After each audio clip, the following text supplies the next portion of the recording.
Hello students. Student, from today onwards we are going to start a very important concept of dimensional formula. This concept is very useful in class 11 as well as in class 12. Up to the end of class 12 this concept will be useful. So you have to understand it very well and you have to remember it also, okay. And in the Sunday's test I will include this portion also. So let us understand what is called dimension of a physical quantity. Student, in the first class of chapter number 2 we have studied that there are 7 fundamental physical quantities in the SI system. I have listed these quantities, 7 fundamental quantities, right? Now, when we are writing the dimension formula, mass can be represented by capital M, length by capital L, time by capital T, current by capital A, temperature by capital K, amount of substance by MOL, and luminous intensity by CD. So these are the 7 fundamental physical quantities. Now I just recall you why these quantities are called fundamental quantities. These are the base quantities. The fundamental quantity means the quantity which does not depend on any other quantity. For an example, mass is a fundamental quantity. Mass does not depend on remaining quantities. Mass does not depend on length, time, current, temperature, etc. Okay. So the fundamental quantities are the quantities which do not depend on any other quantities. The quantities other than these quantities are known as the derived quantities. For an example, speed is a derived quantity. So what is speed? Speed is length divided by time. Actually speed is distance travelled by a vehicle divided by time. But distance is what? Distance is nothing but the length. So speed is equal to length divided by time. So you see that if you divide the fundamental quantity length by the fundamental quantity time, you obtain the speed. So speed is known as the derived physical quantity. Is it clear to you? Okay. So this is the derived physical quantity. Is that clear? Okay. Now any physical quantity means I am talking about the derived physical quantity, not of this quantity. So any physical quantity can be represented as a combination of various powers of these fundamental physical quantities. Such an expression is called the dimension formula of a given physical quantity. मैं आपको example देके समझाता हूँ, आपको definitely समझ में आ जाएगा. See suppose there is a physical quantity x. I am not specifying कि कौन सी क्वांटिटी है, but there is a physical quantity x. ये x जो फिजिकल क्वांटिटी है ये एक डिराइव्ड क्वांटिटी है, जैसे वो स्पीड डिराइव्ड क्वांटिटी थी. इनमें से कोई क्वांटिटी नहीं, ये तो फंडामेंटल क्वांटिटीज है. So there is a physical quantity x. ठीक है. Now this physical quantity x can be represented as a combination of various power of this physical quantities. ठीक है.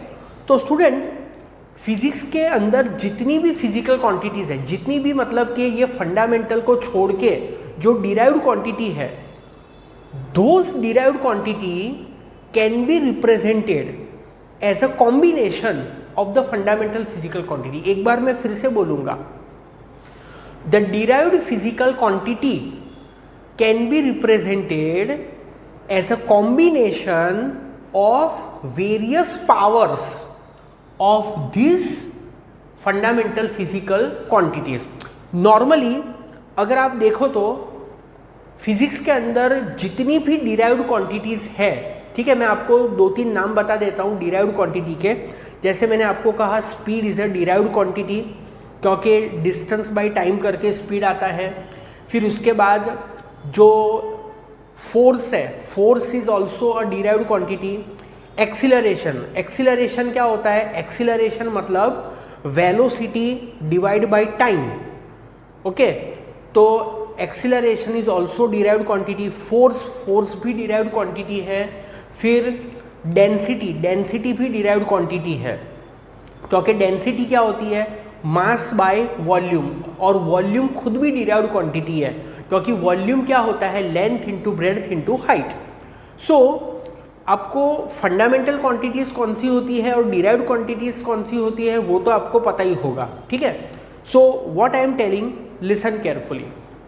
एनी फिजिकल क्वांटिटी, एनी मतलब कौन सी? इनमें से नहीं, इनको छोड़ के जो बाकी की क्वांटिटीज है मैं उनकी बात कर रहा हूं। So any physical quantity can be expressed as a combination of various powers of m, l and t। मैं यहां पर लिख देता हूं पहले, एनी फिजिकल क्वांटिटी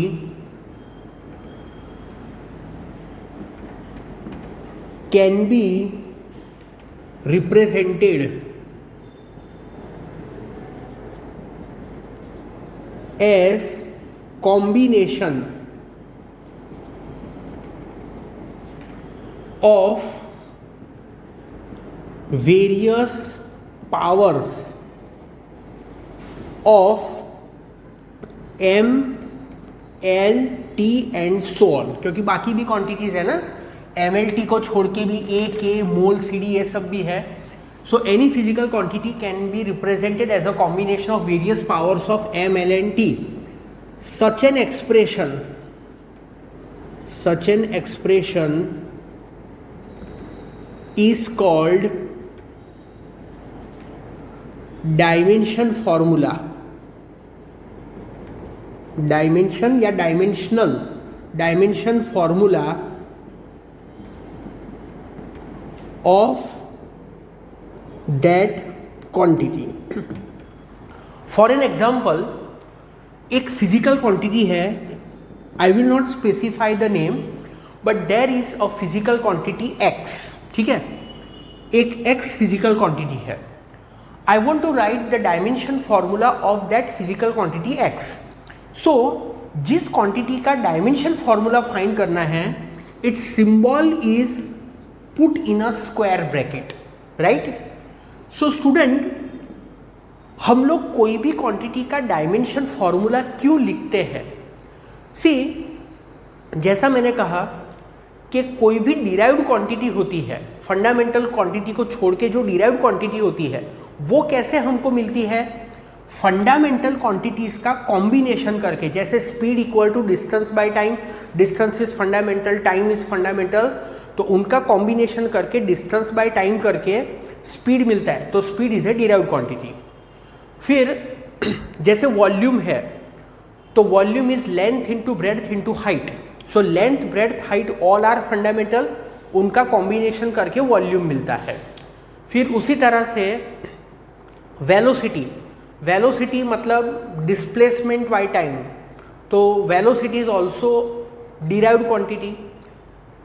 फिर फोर्स, फोर्स मतलब मास इंटू एक्सीलरेशन, तो mass is fundamental, acceleration is velocity by time. So mass, फिर वेलोसिटी बाय टाइम, और वेलोसिटी मतलब डिस्टेंस बाय टाइम।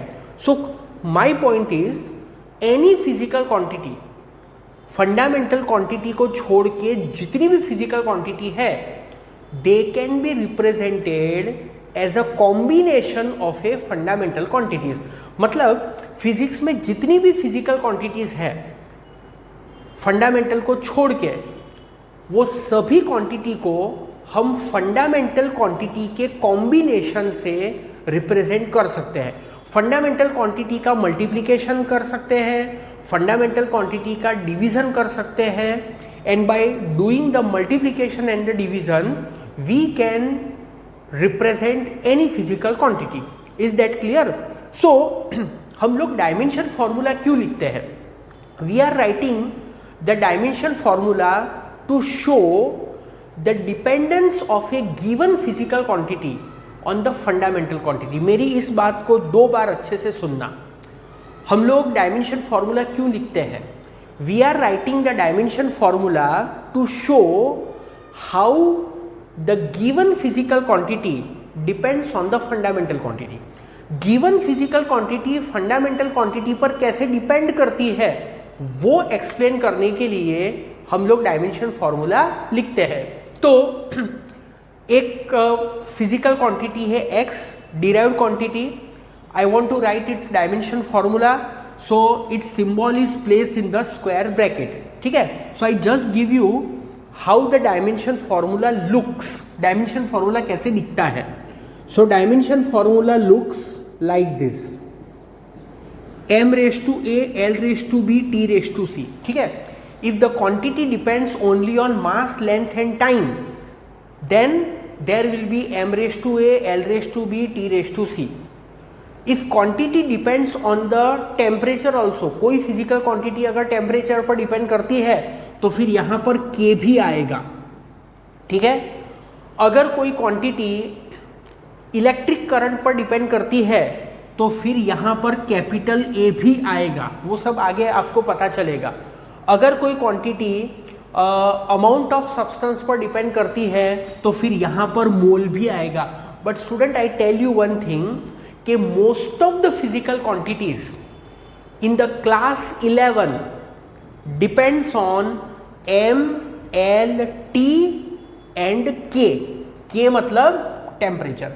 11th में आप लोग जितनी भी फिजिकल क्वांटिटीज स्टडी करने वाले हो वो मेनली 4 क्वांटिटी पर डिपेंड करती है। मास पर डिपेंड करती है, लेंथ पर डिपेंड करती है, टाइम पर डिपेंड करती है और टेम्परेचर पर डिपेंड करती है। हाँ, और कोई क्वांटिटी इस अमाउंट ऑफ सब्सटेंस पर भी डिपेंड करती है। बहुत कम क्वांटिटी इस अमाउंट ऑफ सब्सटेंस पर डिपेंड करती है।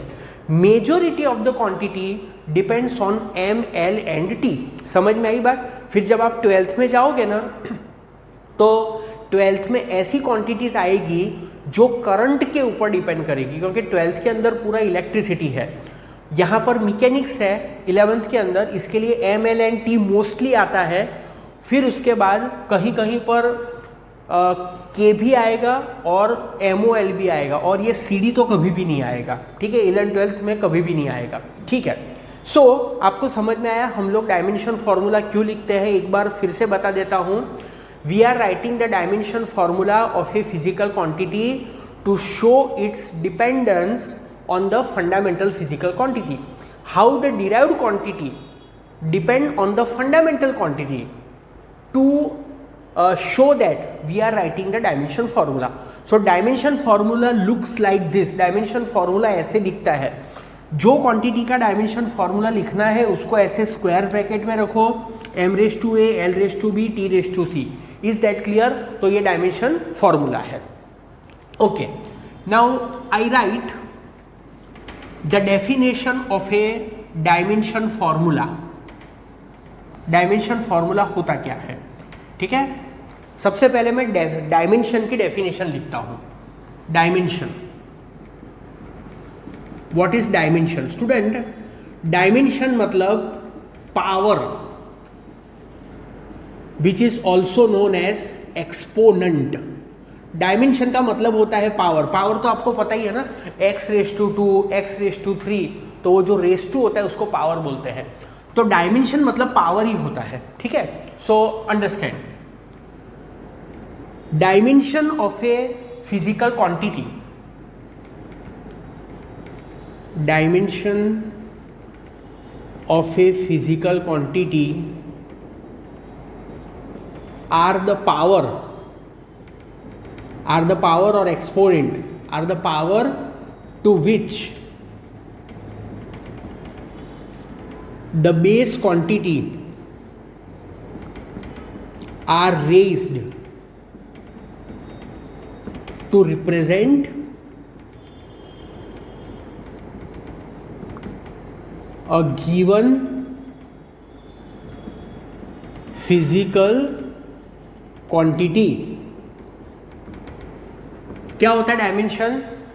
Dimension of a physical quantity are the power to which the base quantity are raise, मतलब बेस क्वांटिटी की कितनी पावर है, ठीक है, तो जो पावर होती है उसको डायमेंशन कहते हैं। So dimension of a physical quantity are the power to which the base quantity are raise to represent a given physical quantity, ठीक है। Next definition I write dimensional formula. Dimensional formula, this is also very important definition, इसको भी समझो। The expression, dimension formula क्या होता है? Expression होता है। The expression which shows how and which of the base quantity are related to represent a given physical quantity is called dimension formula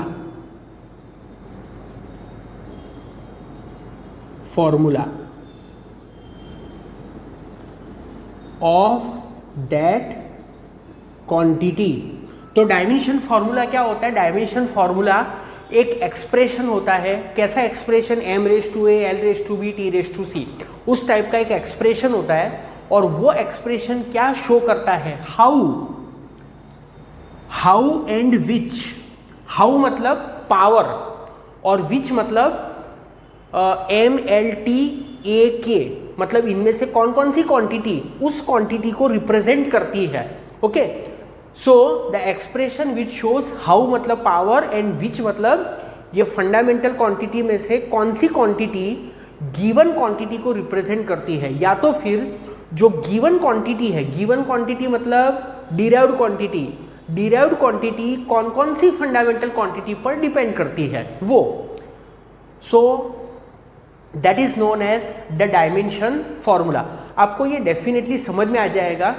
I will take the example also, so it will be definitely clear to you. So what is dimension formula? Is that clear? Okay, now I explain you what is known as dimension formula. आपको समझाया। Now I explain you what is known as the dimensional equation।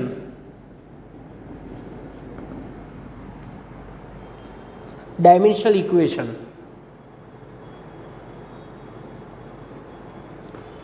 okay, what is dimensional equation? An equation obtained by equating any physical quantity with its dimensional formula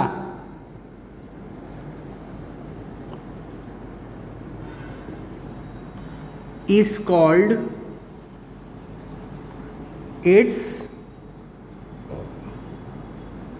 dimensional equation और dimensional expression. Okay, so text book में भी शायद यही होगा। An equation obtain by equating a physical quantity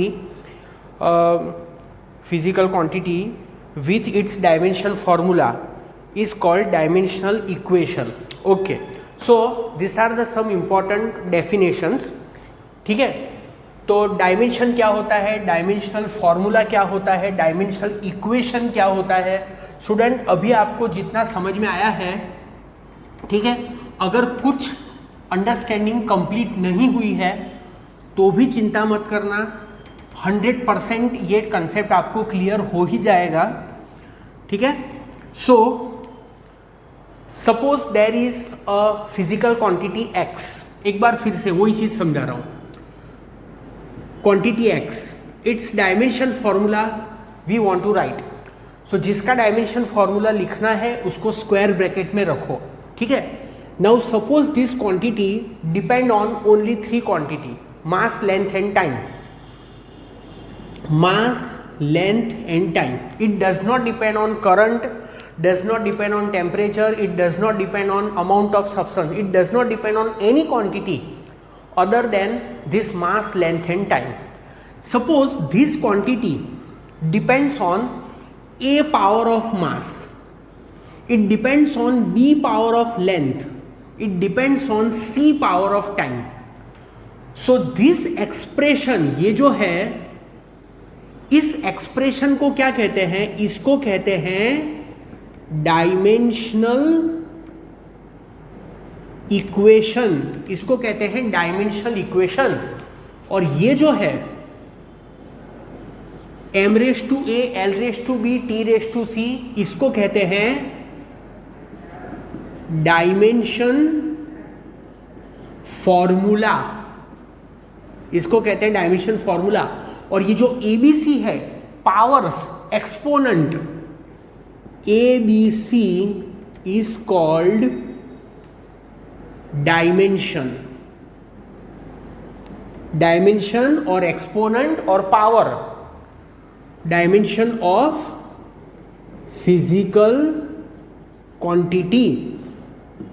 is that clear? ठीक है. तो इतना आपको क्लियर हो गया होगा. और जब हम डायमेंशन फॉर्मूला लिखेंगे तो आपको तो 100% क्लियर होने ही वाला है. ठीक है. So this is about the dimension and the dimension formula. Now in the next video lecture we will see how to write the dimension formula of a physical quantity. Okay.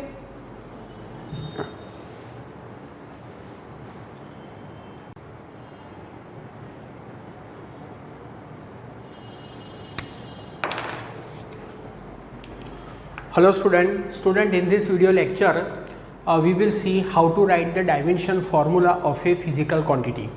In the textbook they have not given the dimension formula. In my pamphlet there are dimension formula of 27 physical quantities.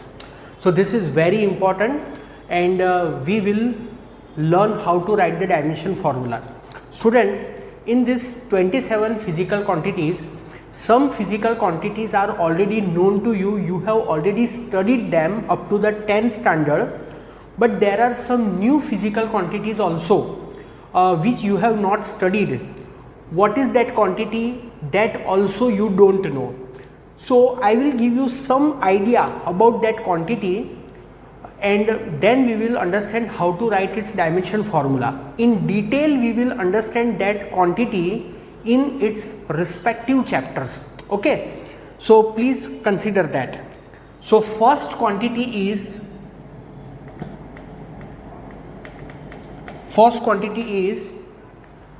number 1, distance. Distance, or you can say length. So distance is denoted by D. Distance is a fundamental quantity. 7 quantities are fundamental that I told you. So distance is fundamental quantity. It has no relation with any other quantity. एक बात याद रखो, जो fundamental quantity होती है उसका किसी भी क्वांटिटी के साथ कोई रिलेशन नहीं होता है, इसीलिए उसको फंडामेंटल कहते हैं. तो डिस्टेंस का डायमेंशन फॉर्मूला लिखना है. जिसका डायमेंशन फॉर्मूला लिखना है उसको स्क्वायर ब्रैकेट में रखा जाता है. I told you square bracket में x लिखा था. अच्छा, distance does not depend on mass, so m raised to 0. पता चला. मैंने आपको एक बात कही थी कि डायमेंशन फॉर्मूला में जनरली m l t आता है, उसकी पावर आती है m raise to a, l raise to b, t raise to c.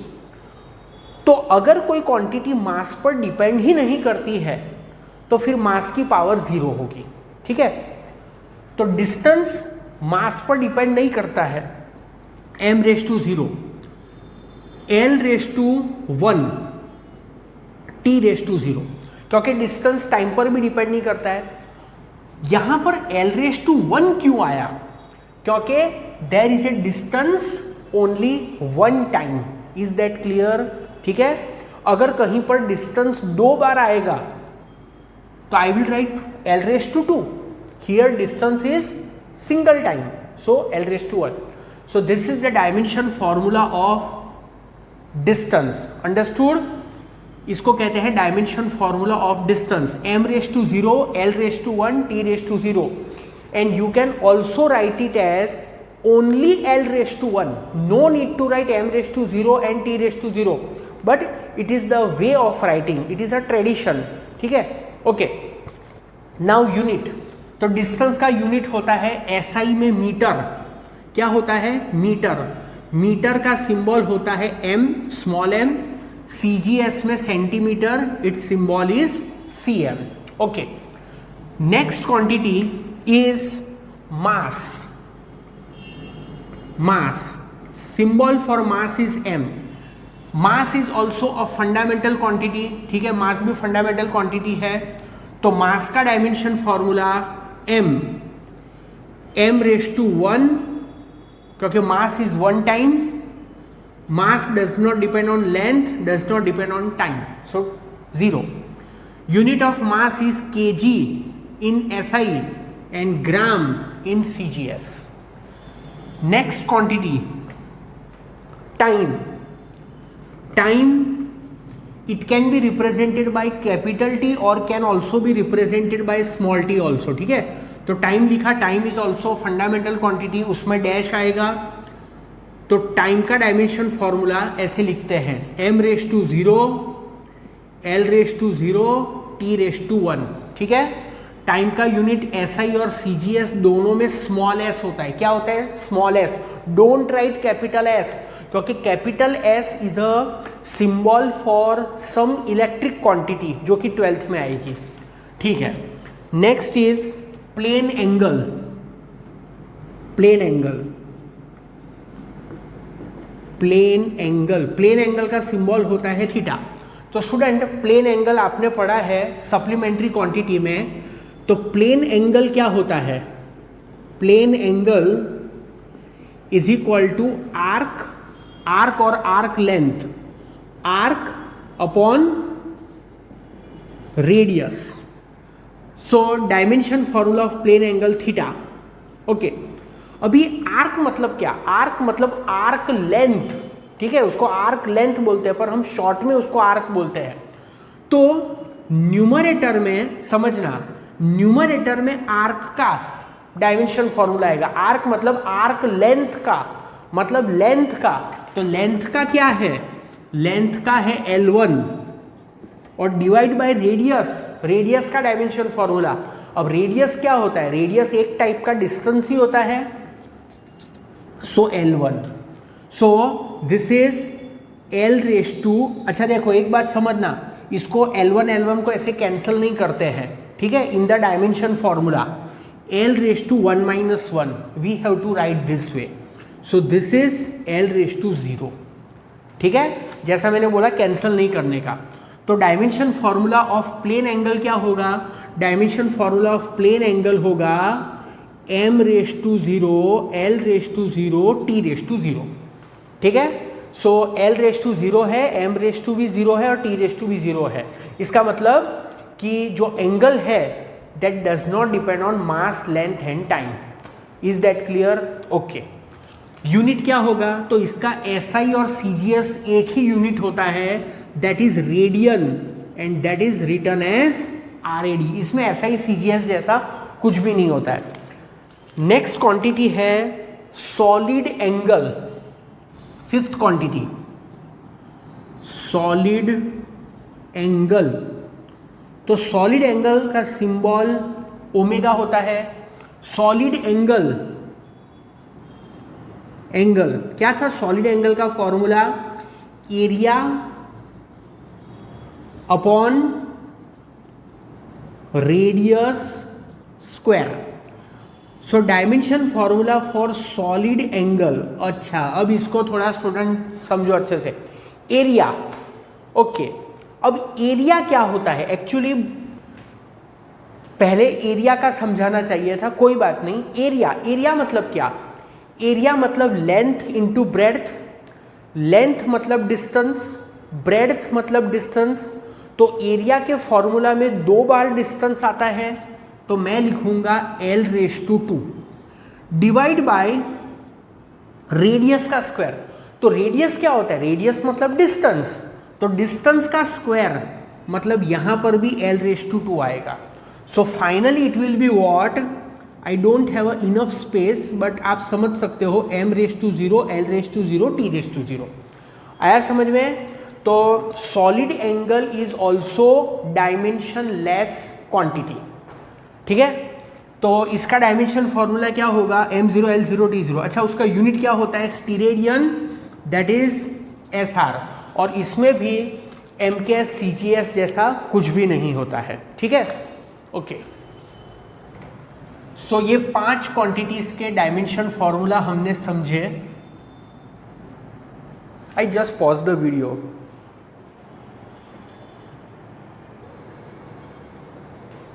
Okay, now number 6 is area.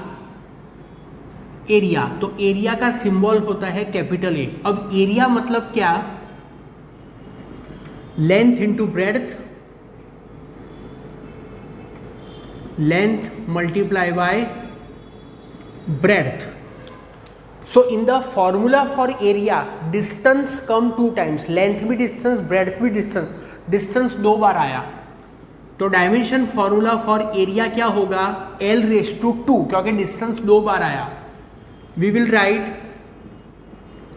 m0 L/2 T/0 ऐसा यूनिट। अब देखो, लेंथ का स्क्वायर है, डिस्टेंस का स्क्वायर है, डिस्टेंस का यूनिट होता है मीटर, तो मीटर का स्क्वायर सेंटीमीटर का स्क्वायर। नेक्स्ट है volume.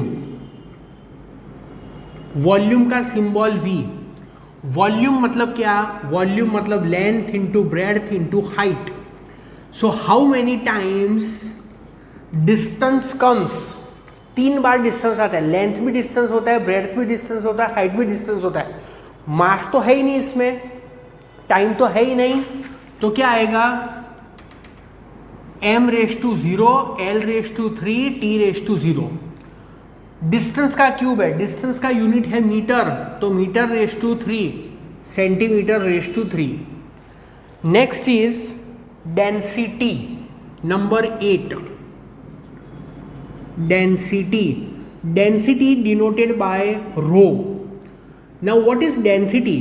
Density is mass divide by volume, mass divided by volume. So dimension formula for density.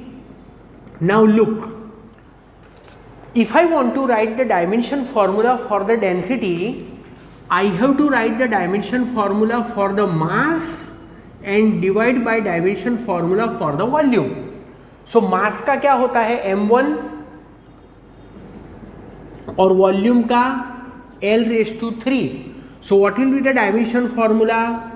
m1 L-3, ये L/3 ऊपर गया, T/0, m1 L-3 T/0। Is that clear? Okay student, अब मैं आपको एक बात बता रहा हूं, ध्यान से सुनना। On the board there is a dimension formula for density. Dimension formula for the density is m/1 L/-3 T/0। I can say that in the dimension formula for density, सुनना बात को ध्यान से, और कहीं पर लिख के रख लेना। डायमेंशन फॉर्मूला ऑफ डेंसिटी लिख लो और फिर जो बोल रहा हूं उसको कहीं पर लिख के रख लो। In the dimension formula for density, dimension of mass is 1। Dimension मतलब पावर।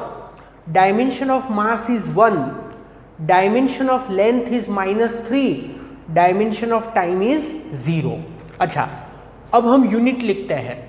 तो यहां पर देखो, मास की पावर 1 है, मास का यूनिट होता है kg, तो kg की पावर 1। लेंथ मतलब मीटर -3, तो ये उसका यूनिट हुआ डेंसिटी का। और उसी तरह से CGS में होगा ग्राम सेंटीमीटर/-3। मतलब डायमेंशन फॉर्मूला से भी आप यूनिट लिख सकते हैं इस तरह से। उसके बाद है number 9 speed.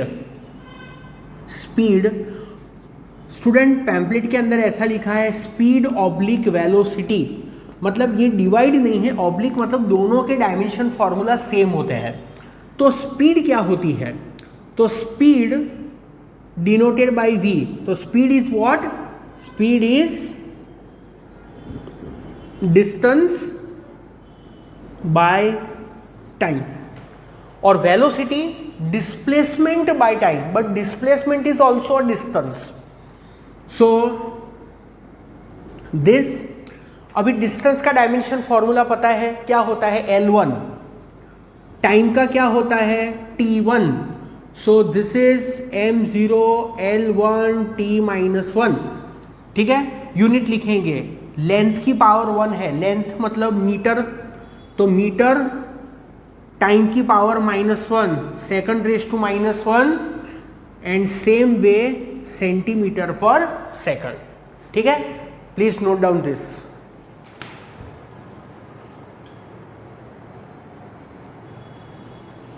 Next is acceleration, number 10, acceleration, symbol for acceleration is small A.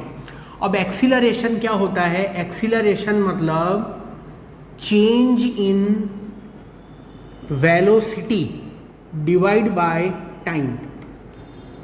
So we want to write the dimension formula for acceleration. Change in velocity मतलब एक्चुअली वेलोसिटी। सो वेलोसिटी का डायमेंशन फॉर्मूला अब आपको आगे के, मतलब जो पहले हमने डायमेंशन फॉर्मूलाज जो सब डिस्कस कर लिए हैं वो सब आपको याद आने चाहिए, तब आप अब आगे डायमेंशन फॉर्मूला लिख सकोगे।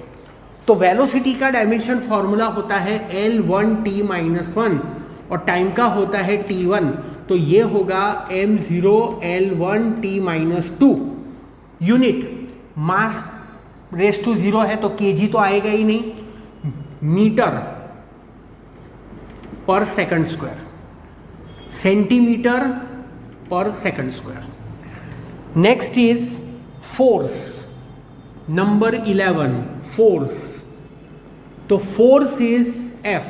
फोर्स क्या होता है स्टूडेंट, न्यूटन का law, force equal to mass multiply by acceleration.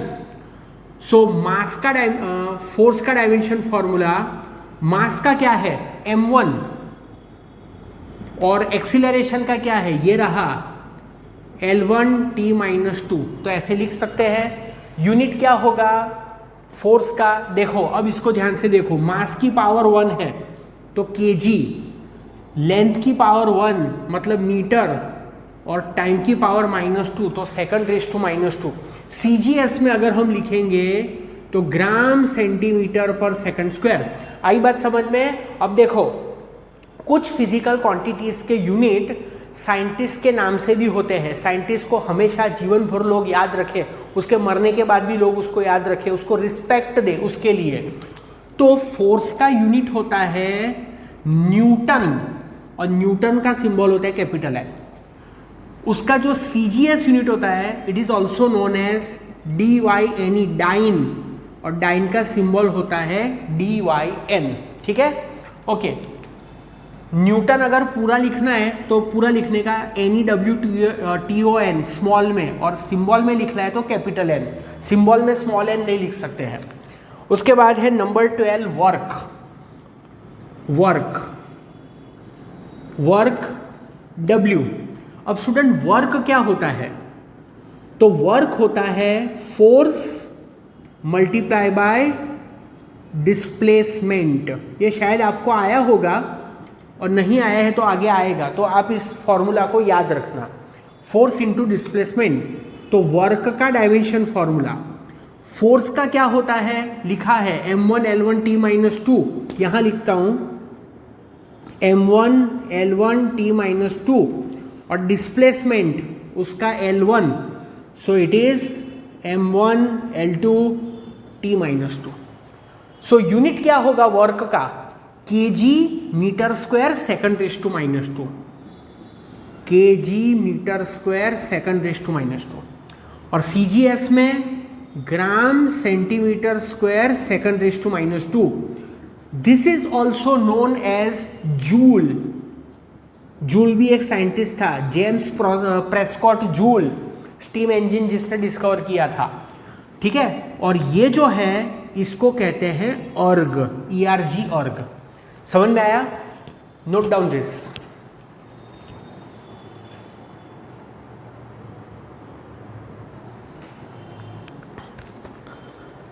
Next is power, number 13 power. Power also you have studied, its symbol is P। So power क्या होता है? Power work upon time, time rate of work is known as power. तो power का DF, अब देखो work का आना चाहिए m1 L2 T-2 और टाइम का T1। So this is m1 L2 T-3। Unit क्या होगा? अब देखो इसके ऊपर से यूनिट लिखते हैं, kilogram metre square second raise to -3, पर ऐसा यूनिट जनरली नहीं लिखा जाता है, हम इसके ऊपर से यूनिट लिखते हैं, वर्क अपॉन टाइम। तो वर्क का यूनिट था जूल, टाइम का सेकंड, तो दिस इज पॉपुलर जूल पर second, which is also known as capital W। Capital W क्या है? कैपिटल W वॉट नाम का जो साइंटिस्ट था, WATT, ठीक है, James Watt, so that is capital W। तो ये WATT का सिंबल है वॉट। CGS होगा gram centimetre square second raise to -3, उसको कहते हैं अर्ग पर सेकंड, उसका कुछ दूसरा नाम नहीं है। नंबर 14 है एनर्जी। एनर्जी, अब स्टूडेंट एनर्जी जो होती है, कोई भी एनर्जी हो, electric energy, chemical energy, mechanical energy, nuclear energy, ठीक है, पोटेंशियल एनर्जी, काइनेटिक एनर्जी, कोई भी एनर्जी, सभी एनर्जी। तो energy is equal to work, ठीक है। Work converts into the energy, energy converts into the work. There is one theorem, आगे आएगा, वर्क एनर्जी थियरम, तो उसमें ये एक्सप्लेन किया है। तो जो वर्क का था वो ही एनर्जी का, तो एनर्जी का डायमेंशन फॉर्मूला मतलब वर्क का m1 L2 T-2, और क्या था वर्क का? जूल था, अर्ग था, ठीक है। Next 15 momentum. अब ये जो क्वांटिटी है ये आएगी आगे, मोमेंटम, ठीक है, पर वो जो क्वांटिटी है मैं आपको जो उसका रिलेशन बताता हूं वो आप याद रख लो। सबसे पहले मोमेंटम का सिंबल P होता है। तो मोमेंटम क्या होता है? Momentum is mass multiply by velocity, known as momentum.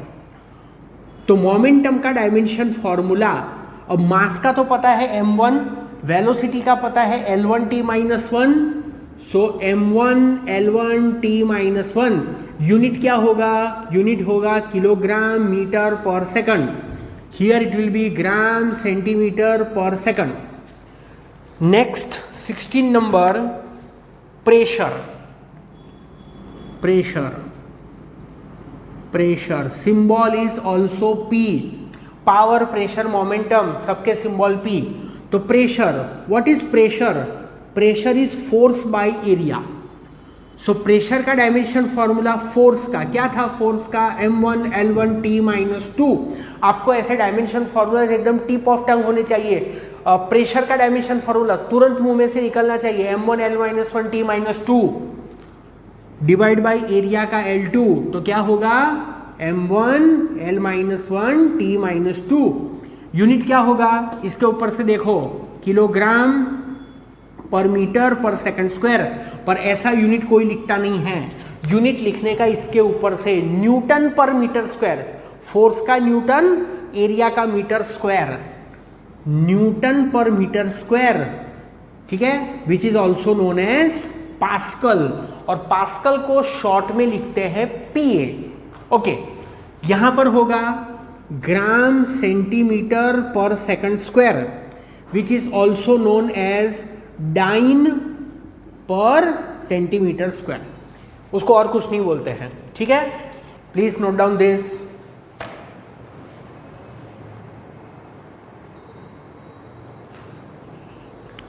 Number 17 is periodic time.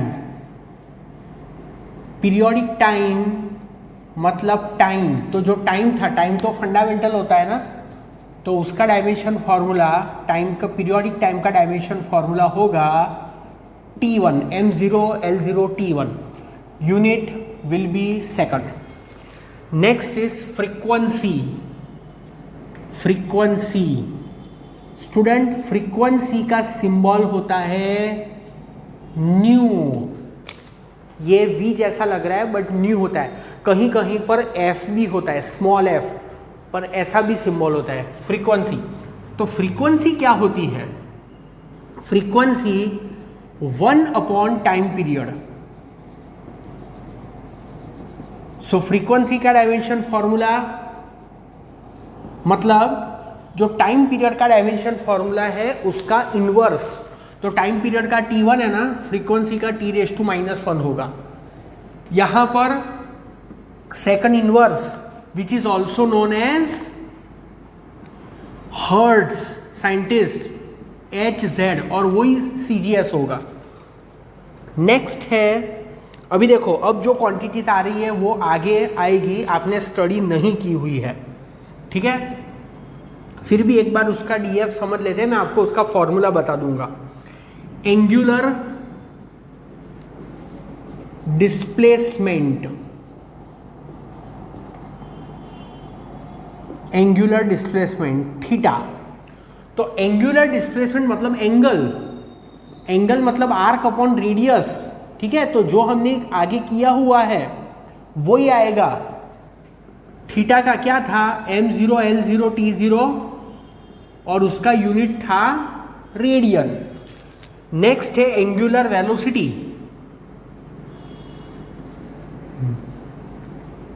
Angular velocity, तो एंगुलर वेलोसिटी मतलब ओमेगा, और एंगुलर वेलोसिटी क्या होती है? एंगुलर वेलोसिटी होती है एंगुलर, शॉर्ट में लिख रहा हूं, angular displacement divide by time. तो एंगुलर डिस्प्लेसमेंट का DF क्या होता है? एंगुलर डिस्प्लेसमेंट का तो DF M0 L0 T0 था ना, और टाइम का T1, तो ये होगा M0 L0 T-1, पर इसका यूनिट सेकंड इनवर्स नहीं होगा, इसका यूनिट इसके ऊपर से लिखो, radian per second. Angular displacement का रेडियन और टाइम का second. Last 21, angular acceleration. Angular acceleration, angular acceleration होता है अल्फा, जैसे वो था acceleration, it was a linear acceleration. Linear motion में लीनियर एक्सीलरेशन, रोटेशनल मोशन में एंगुलर एक्सीलरेशन। तो एंगुलर एक्सीलरेशन क्या होता है? एंगुलर एक्सीलरेशन मतलब चेंज इन एंगुलर वेलोसिटी, मतलब angular velocity, angular velocity divide by time. तो अल्फा का डायमेंशन फॉर्मूला, एंगुलर वेलोसिटी का क्या था? एंगुलर वेलोसिटी का ये लिखा हुआ है T-1, और डिवाइड बाय टाइम का T1, सो ये हुआ M0 L0 T-2, its unit will be radian per second square. Okay, note down this.